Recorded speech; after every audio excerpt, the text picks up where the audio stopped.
In 2009, a single decision erased 38 million homemade websites overnight, an entire civilization deleted before lunch. Before Facebook, before profiles, the web wasn't a feed you scrolled, it was a place you moved into.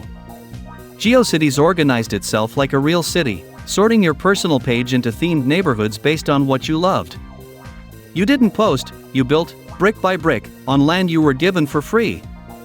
Every homepage was hand-built, glowing with flames, stars, and buttons that spun for no reason at all.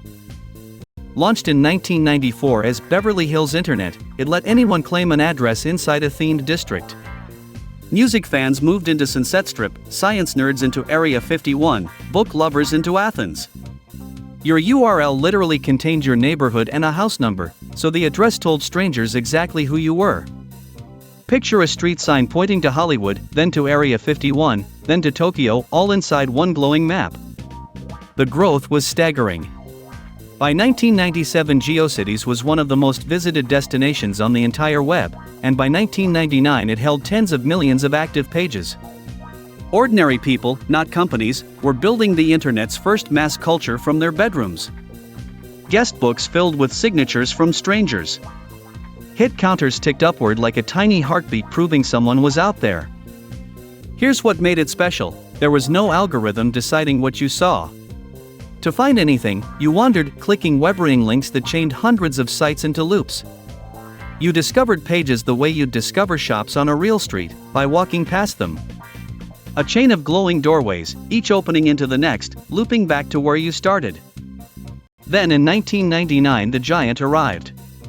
Yahoo bought GeoCities for a fortune, and everything quietly began to change. Yahoo paid around $3.6 billion in stock for GeoCities at the very peak of the dot-com bubble. It was one of the largest web acquisitions of its era. But buying a city is easy, keeping its residents happy is another thing entirely. New rules appeared. Terms of service tightened. The free, chaotic frontier slowly started to feel like rented property. The controversy that followed still echoes today. Yahoo published new terms claiming broad rights over the content people posted for free. Users revolted, some deleting their pages in protest. It was one of the internet's first big fights over a simple question: who really owns the things you build online? The wildest part is still coming, because a healthy city doesn't just die. Something has to switch it off. By the mid-2000s, MySpace and Facebook offered ready-made profiles. Nobody wanted to hand-code a house anymore. The shift was brutal. Building a page took hours of learning HTML by hand. New platforms let you sign up and post in seconds, with no skill required. Convenience won, and the crafted, personal web began emptying out district by district. On October 26, 2009, Yahoo shut down GeoCities in the US. Millions of pages simply stopped answering.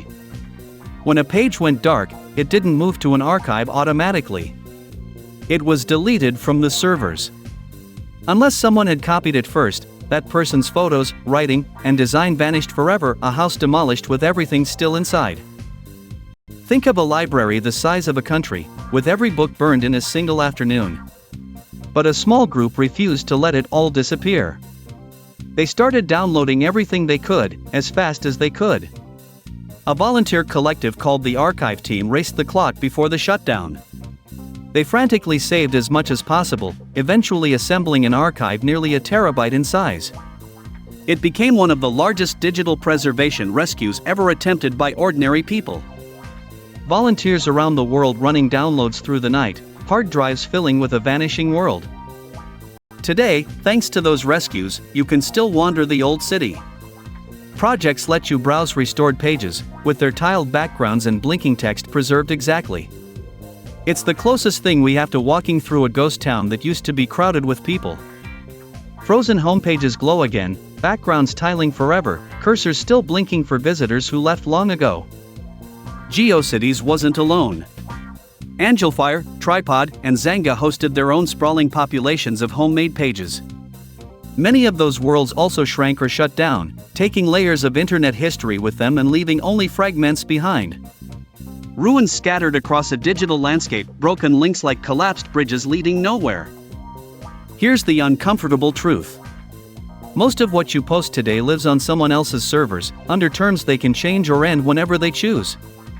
The old internet's death is a warning. Nothing online is permanent unless someone deliberately chooses to save it. So the next time you delete something, remember, somewhere, a whole city once vanished the very same way. The internet was once a place you could live in, and we should never forget it disappeared in an afternoon.